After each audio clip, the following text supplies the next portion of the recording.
Yo, Sacred Studios here, and today we have the best action figure I've ever made, King K. Rool. This guy took by far the longest to make though, and he looks really good. Like Falcon, this is technically the third version of K. Rool I've created. The first one was also one of my earlier action figures, and I already made a video on the first two, but enough of that. Let's show you how I made this guy. First off, the base. Well, like my Kazooie custom, I really didn't use a base. His body is entirely 3D printed, and well, it turned out really small the first try, so I had to do it again. I also printed 3 faces for him. Now, why did I do 3 and not 4 faces like I did with Falcon? Well, why are you asking so many damn questions? Anyways, the face turned out kinda wacky, but once again, epoxy sculpt to the rescue. I didn't use a base for K. Rool's body, but his arms and legs are fair game.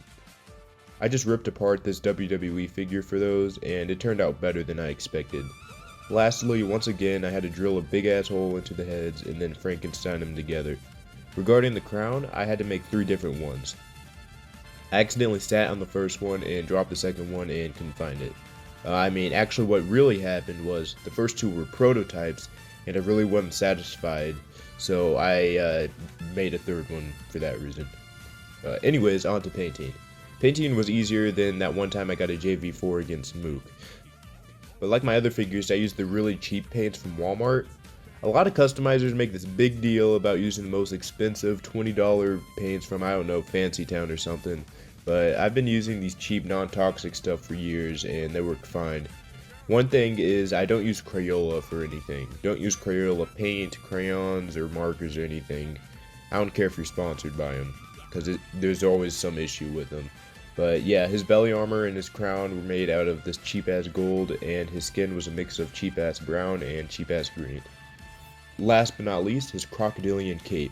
And yeah, K. Rool's a crocodile, not an alligator. Look at the snout. Anywho, I could have ordered a wire cape online, but, well, I don't really have an excuse here. I probably should have ordered a wire cape online. But yeah, it is wired though, meaning you can pose it. But yeah, the design on the back was done by a marker which advertised a gold color, but it was more like a honey mustard yellow, but oh well.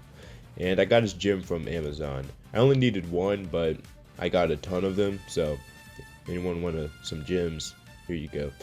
And, well, that's all for K. Rool. Wait, who's this?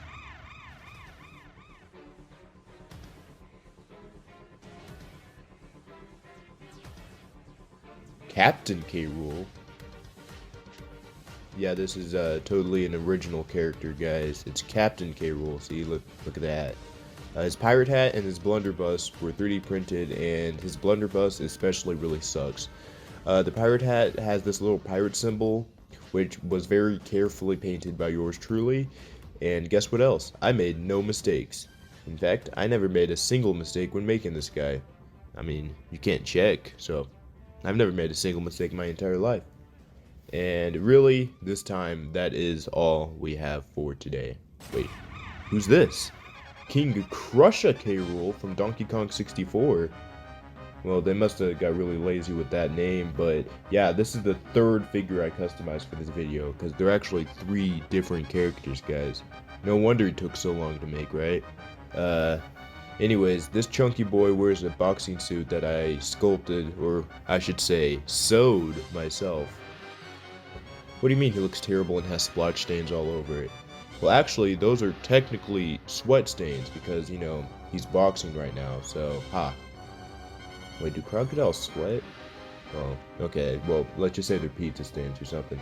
And here comes the cool part. See these boots and gloves? They were 3D printed. Wait, okay, don't click off yet. They were 3D printed using TPU. You see, I've used PLA for literally everything up to this point, and it's like a hard plastic material, kind of like a Lego. But TPU is really flexible like a tire. And you see, when printing articles of clothing, generally Lego hard plastic isn't really that good, because it has to like meet the sculpt of the actual figure, and something hard like a Lego just won't work. And even if it did, good luck taking it off. So I used TPU, and well, it fit like a glove, pun intended. But that is actually it for now. And yeah, that's King K. Rool, and one of the best action figures I've ever made. In fact, I'd say it is the best action figure I've ever made. And yeah, also I'm going to be doing a video very soon on all the action figures of my collection for my 700 subscribers special. And episode 6 is going smoothly. I only really have one scene left, and expect that by July. But with all that said, Sacred out.